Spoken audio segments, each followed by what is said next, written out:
Donc l'avantage de la SCI, c'est que l'on est capable d'acheter un bien avec une société qui a un capital, qui permet d'avoir une fiscalité d'entreprise pure et dure, et donc tant qu'il y a une perte fiscale, il n'y a pas d'impôt.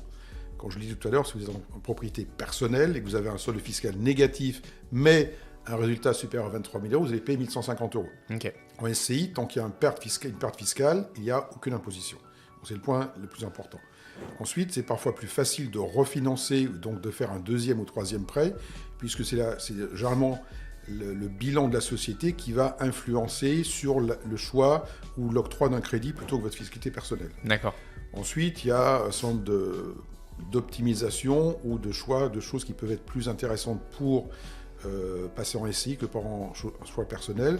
Ça dépend par exemple des pays. En Angleterre, si vous avez des revenus locatifs en France, le fisc anglais considère que vous devez déclarer le loyer plutôt que le résultat fiscal. Ok. Donc c'est-à-dire que si vous avez des revenus en France, vous allez devoir les ajouter à vos revenus salariaux en Angleterre. Si vous êtes par exemple à 45% d'impôts en Angleterre sur vos revenus, vous allez payer 45% sur la totalité de vos loyers en France, même si pour la France, il y a une perte fiscale. Donc ça divise la rentabilité par deux. Donc si vous êtes dans des pays comme États-Unis ou Angleterre notamment, il est conseillé de faire une SCI de manière à éviter de payer 30, 40, 50% d'impôts sur vos loyers français.